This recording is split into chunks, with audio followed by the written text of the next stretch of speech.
Hello, my friends, hello, and welcome once again to the exciting Vaughn Manor, where it's another thrill-packed episode of Halls of Adventure. Yes, Halls of Adventure, another book haul. Let's find out what Crazy Roger over there has bought and brought into the manor this week. He's always buying books, this guy. Roger, are you ready, buddy? He's totally ready, as usual. Okay! So I'll show you the comic book stuff first, because I always do. That seems to be the way we do it here on Halls of Adventure. You might have seen this one already. This is Marvel Superhero Secret Wars. I did show it the other day on my wrap-up video for last month, where I was talking about how I was going to read this book this month. I have since read it. And isn't that a great cover? The cover on this is great. That's an Alex Ross cover. It's the best thing about this book. I'll talk about this book tomorrow on my Epic Comic Book Wednesday. It'll be really exciting and fun. Join me for that. But in the meantime, I also have another book here. And I got this one because I was watching a video made by Steve Donahue, and he did a Superman starter kit. Where to start reading Superman, which is important information to have. And he showed this book, which I remembered from when I was a kid. This is Superman from the 30s to the 70s. I realized I remember that book, but I don't have that book. And he reminded me, Steve Donahue did, that I need to have this in my collection because I am a huge Superman fan. Superman is my favorite superhero by far. So I had to get it. And this is an old collection of Superman stories, all in black. Well, not all in black and white. There's some color stuff in here, but a lot of it is in crisp, clear black and white. And yeah, a lot of cool stories in here. A lot of these stories I have already in other volumes. But there's like a Superboy story. This one right here that I did not have. I don't think I have that story. I might, but I don't think so. And so there's some cool stuff in here, and so I was happy to get it. So yeah, had to get this one. And I also got, and this is the most exciting comic book thing that I got this week. This is The Flash by Geoff Johns, Omnibus, Volume 3. Now this, Johns' Flash stories are wonderful, and I really love The Flash. The Flash is one of my favorite superheroes. The Flash is a great character. It's a fantastic comic book, a remarkably consistent comic book. It's been good since the Silver Age. Just really consistently good.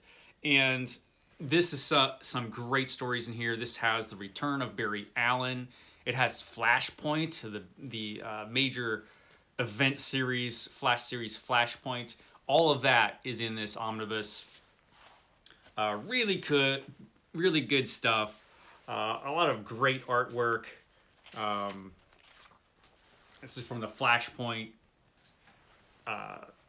stories there. So much good stuff in this omnibus. So I was really happy to get this one. I have, of course, the first two volumes. This is the final volume, I believe. And then we're going to get a Flash by Mark Waid omnibus coming out in the near future, and so of course I'm going to get that. So lots of cool Flash stuff showing up. So next, everything else I got this week are paperbacks. I got a couple non-science fiction fantasy paperbacks. This one I was kind of excited to get, and this is Alone by Richard E. Byrd. He was an explorer, and let me just read you from the first paragraph and tell me you don't want to read this book. So this is the first part of the first paragraph, and I read this and it hooked me. This book is the account of a personal experience. So personal that for 4 years I could not bring myself to write it. It is different from anything else I have ever written. My other books have been factual, impersonal narratives of my expeditions and flights. This book, on the other hand, is the story of an experience which was in considerable part subjective. I very nearly died before it was over.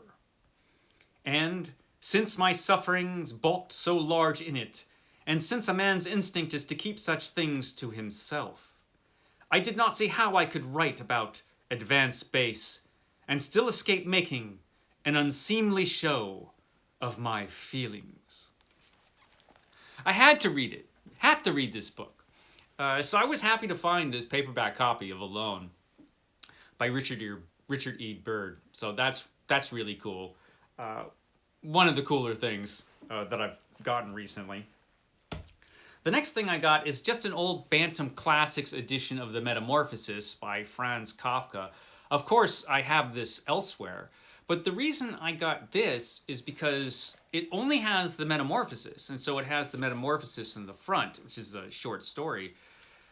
And then everything else, it has a bunch of notes on the story and a bunch of critical essays in the back. So over half of this is critical essays about The Metamorphosis. And I thought that would be interesting because I'm a big nerd that way.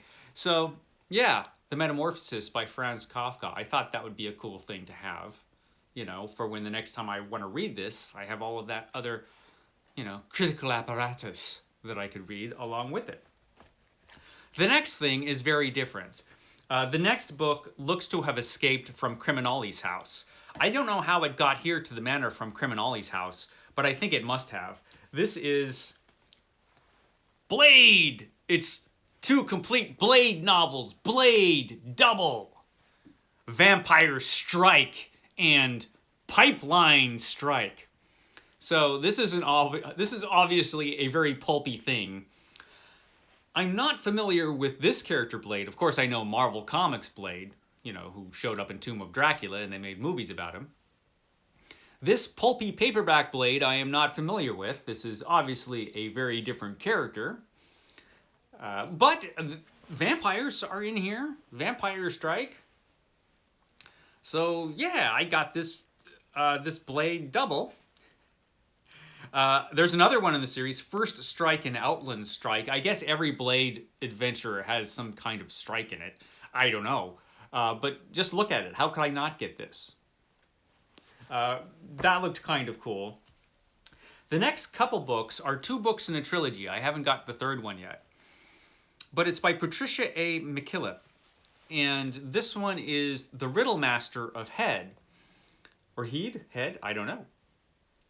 But this is the first part of a trilogy that was well received, actually, from what I know. I remember hearing about this, and I remember hearing that it was good, and then I forgot all about it until I found this book.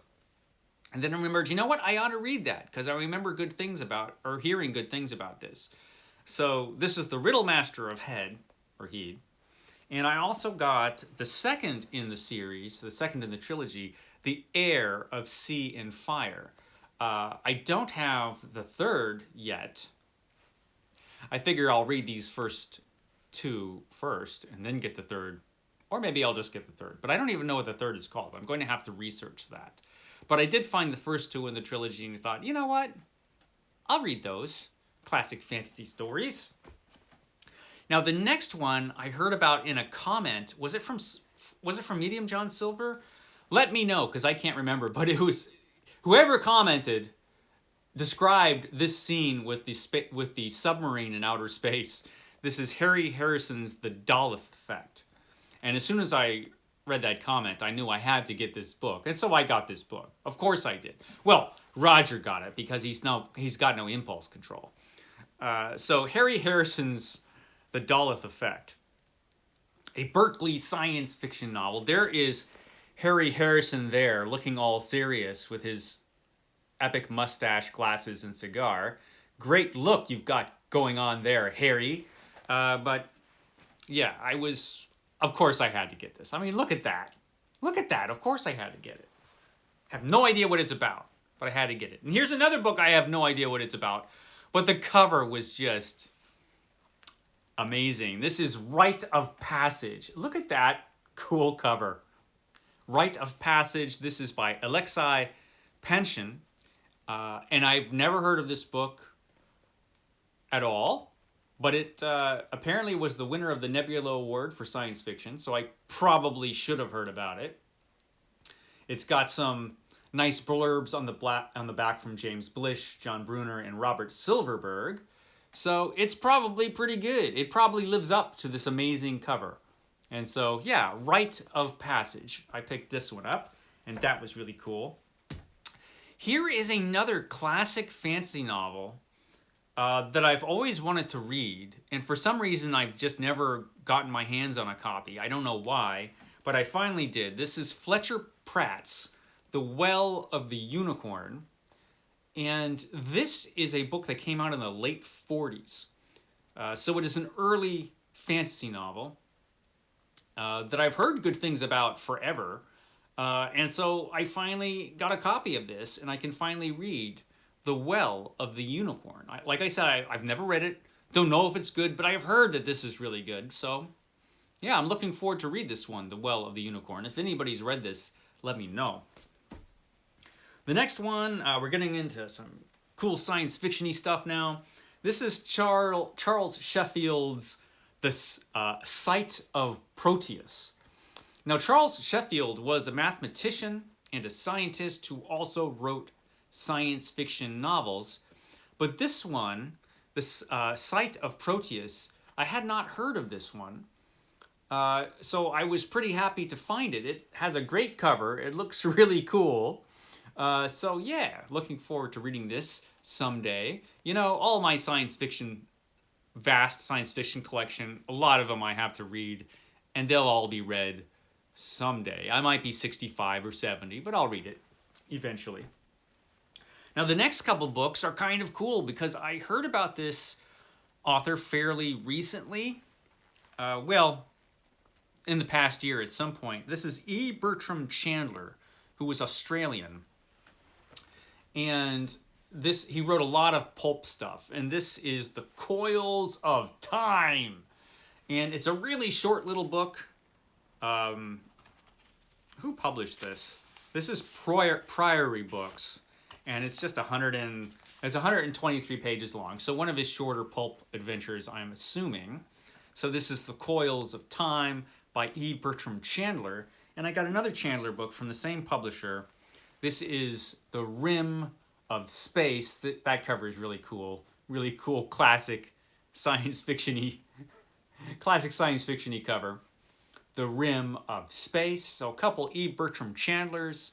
So yeah, I was happy to find those. Now this next one is a sequel to a book I bought last year. This is Mac Reynolds' Equality in the Year 2000. Yes, it takes place in the future, the year 2000. So this is the sequel to a book that I picked up last year called Looking Backward from the Year 2000. So this is the sequel to Looking Backward from the year 2000. So yeah, equality in the year 2000. You know, did we reach equality in the year 2000? I don't know. It's the far future. Who knows? But yeah, Mac Reynolds. I seem to get Mac Reynolds every week, or almost. Now the next is a book I already had, but I didn't have this cool cover. This is Clifford D. Simak's Time and Again. Time and Again by Clifford D. Simak. I love Clifford D. Simak. Such a great writer. And look at this crazy cover. So, had to get it. I had to get it, right? I mean, it wasn't my decision.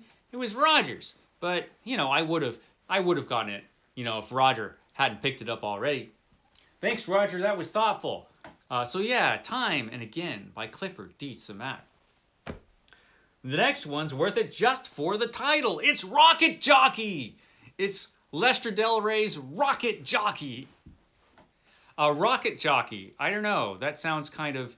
Well, I guess it's a science fiction story. Rocket Jockey by Lester Del Rey. We'll see.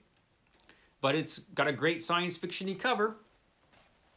The next are a couple of ace doubles, which are always worth picking up. This one, the first one is a late ace double from the 60s. Pity About Earth. Pity by Ernest Hill. Pity About Earth. The old planet's gone, but her ways are headline news. And you flip that over, and you've got Space Chanty by R.A. Lafferty, which is an interesting cover. Do I already have this? Maybe. I might have this already in the vault, but this this book is in magnificent condition. And so, yeah, had to get it regardless. I also got another Ace Double. This one looks really cool. Another Ace Double in really, really good condition. This is Space Station #1. Now this is by Frank Belknap Long, a correspondent of H.P. Lovecraft, friend of H.P. Lovecraft. Space Station #1.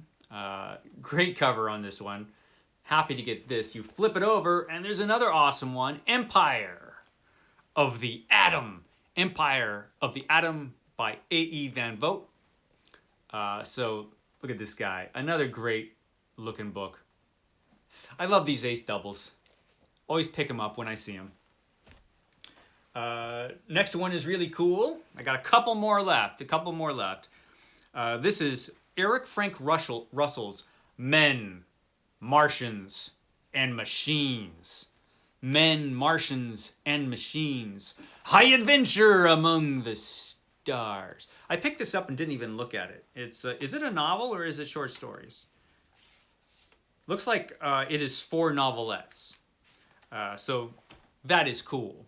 Men, Martians, and Machines by Eric Frank Russell. Another one in great shape. So that was cool. I always save my favorite for last.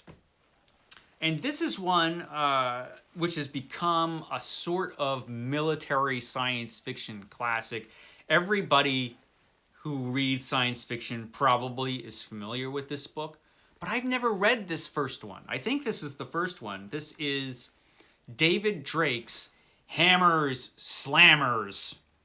David Drake's Hammers Slammers, which is, I think these are all short stories in this, Hammers Slammers. This became a series, the Hammers Slammers series, a military science fiction series by David Drake. And so I was really happy to find this one because I didn't have this one in my collection. And again, it's in pretty decent shape. Here we got this future tank blasting away. And I don't think I've ever read it, actually. I've read a lot of other David Drake stuff, and usually his stuff is pretty entertaining. So, yeah, Hammers Slammers. This was a hole in my collection that needed to be filled. I needed this book in the vault of ancient science fiction, and now it's there. So, that is all the excitement for this week. I'm sure it's dimly possible that we might have some stuff come in next week. It's, with this guy throwing his money around like it was water, buying books constantly. Like I said, no impulse control. What do you do? So I might have another Hollow Adventure up next week. We'll see. Okay, guys. I will catch you next time.